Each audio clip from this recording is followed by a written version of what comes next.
Hi everyone, my name is Charlie and today, the 14th of November 2019, is the day that I am supposed to be releasing my secret book. Earlier this year, when I first started properly thinking about bringing this book out, I had always thought of November the 14th as the ideal date for me to release the book. I told everyone that should I be bringing it out, today would be the day. Today is not that day. I asked Dane of Dane Reads, who edited the book for me earlier this year, what he thought about me releasing the book on November the 14th.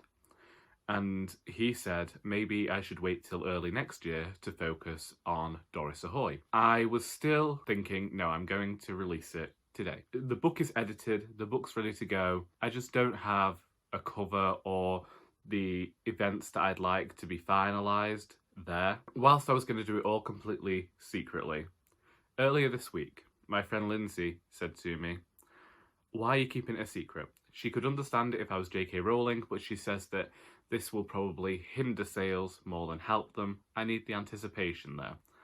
And I agree with her.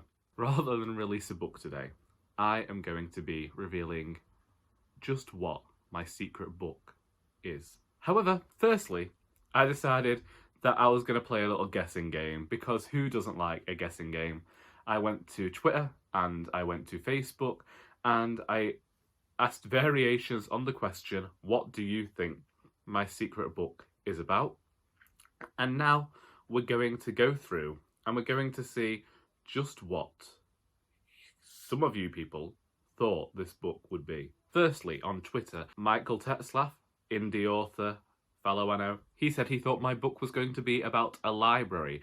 Now, the children's book that I am currently working on is set in a fictional, mystical library.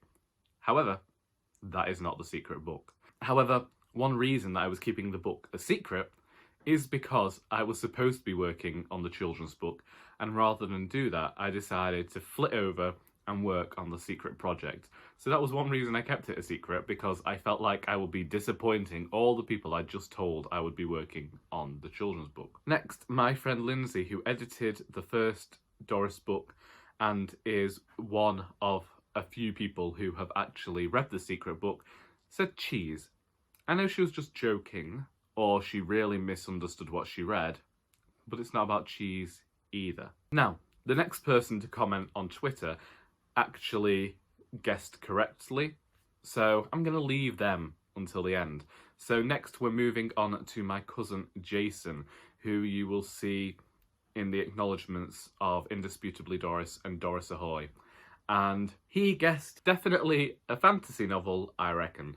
And this is the one that probably makes sense, and also is one of many reasons that the project has stayed secret for so long, because I have been terrified that I will disappoint people if it isn't what they want.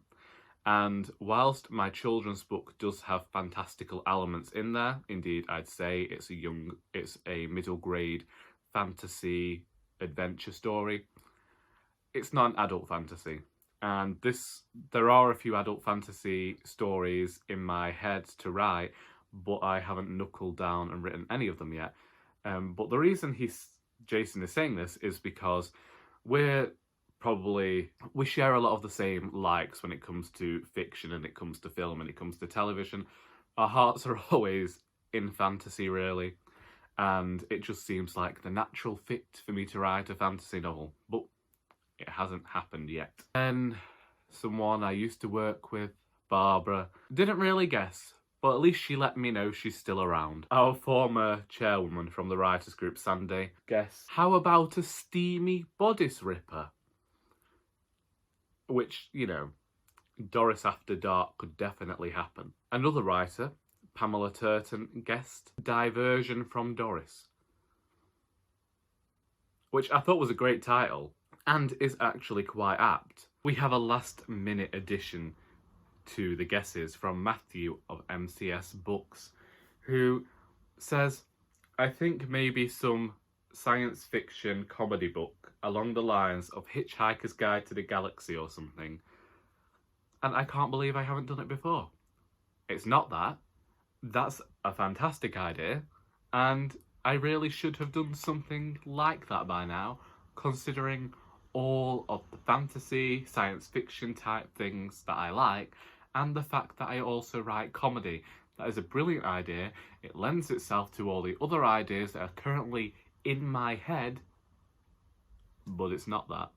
And I'm hoping that that's not too disappointing, and if it is, I'm sorry about it, and there will be, I don't know, a consolatory prize in a smile.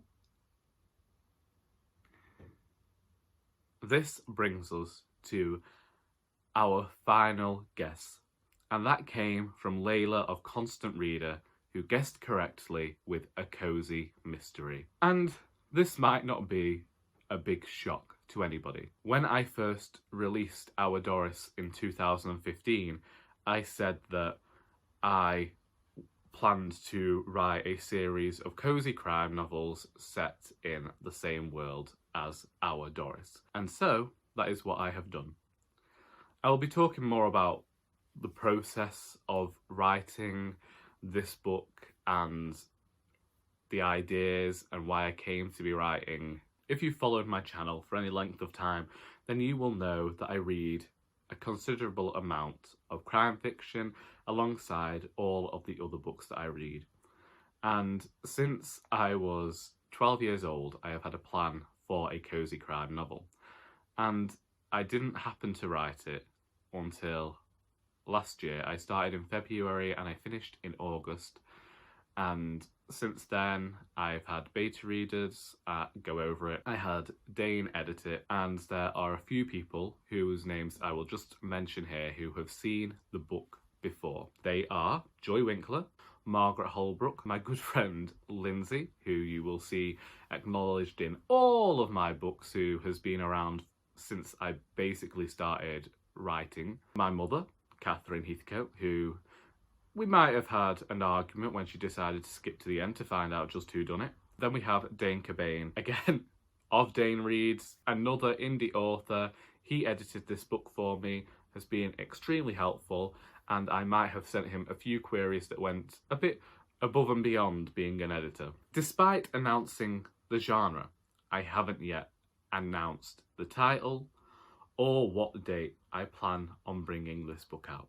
So I suppose we should do that now. This book is entitled An Heir to Murder and is the first book in the Valentine and Featherstone series. This book follows Alice Valentine, who, upon losing her job, discovers that she actually owns a cottage in Partridge Mews, a place she has never wanted to return because it's filled with infighting and seems to be ruled by the WI.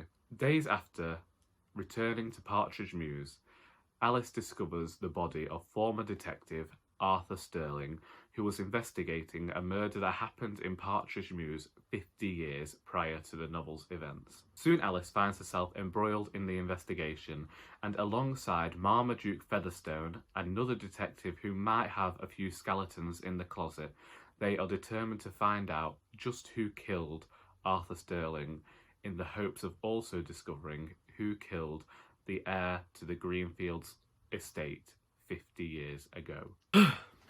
I tell you, it was difficult remembering that blurb just now.